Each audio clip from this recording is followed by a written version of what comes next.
Hi, this is Amber's husband.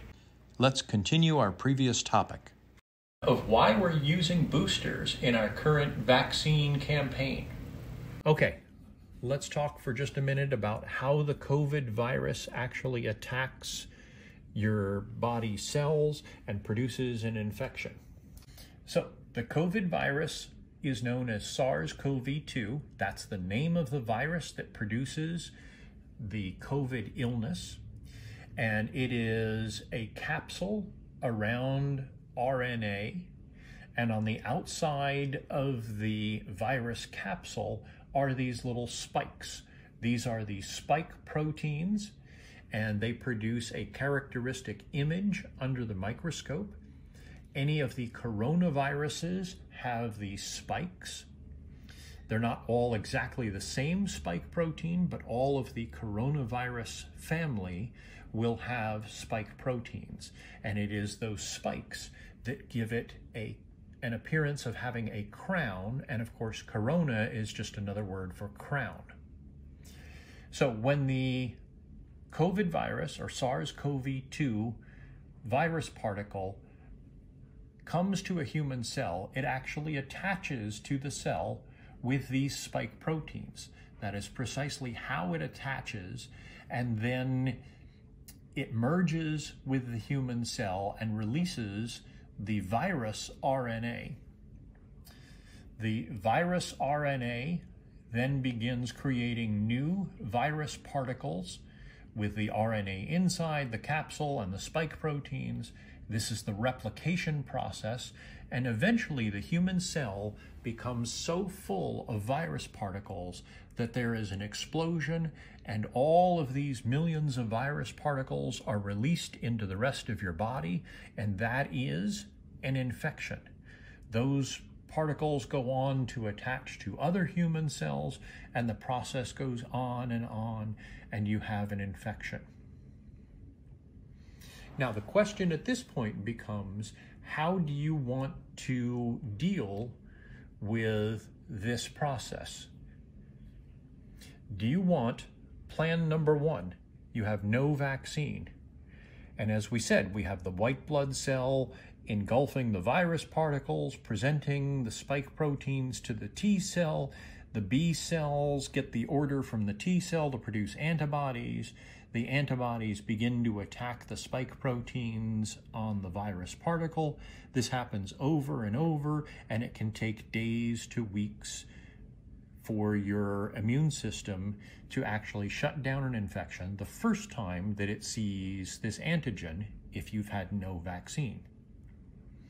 Or do you want plan number two, a past vaccine more than 6 months ago? Now, in this case, at least you have B cells that are already primed and ready to make the correct antibodies.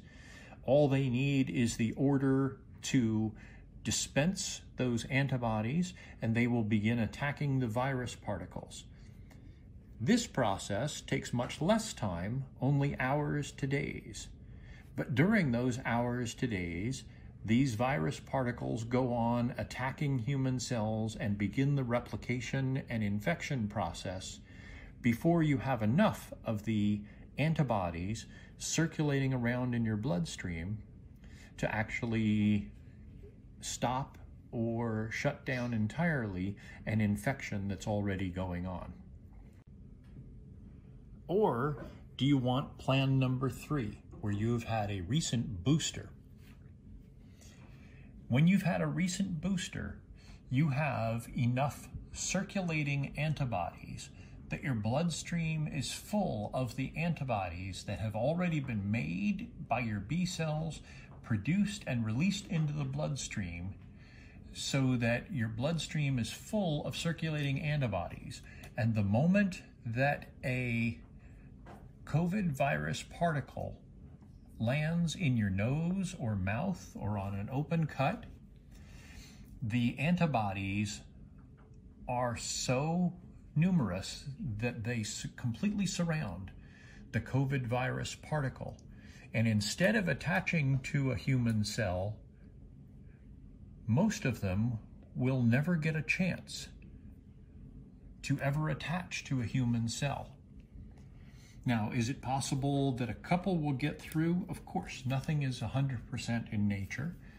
But if your bloodstream is full of circulating antibodies to the spike protein of the COVID virus particles, then there is a very good chance that your antibodies will attack these COVID virus particles and prevent them from ever attaching to a human cell.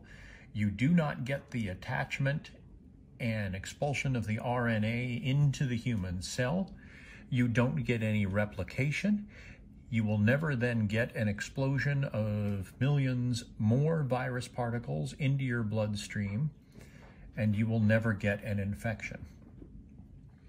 In the small chance that any of this does occur, you have so many circulating antibodies that very few of the human cells will ever get attacked. And if any replication does occur, there will be so many circulating antibodies in your bloodstream that the expelled virus particles are never given a chance to go any further.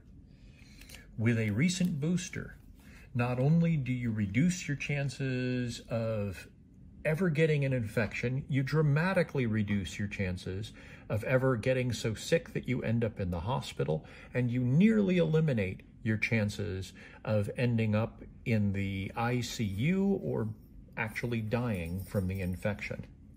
Will it still occur sometimes? Sure. When we're talking about millions and millions and millions of people eventually getting infected, there will be some people who've had a full vaccine series and even boosters who end up getting very sick or even dying. We wish that wasn't true. We wish that something in biology worked at 100%, but nothing does.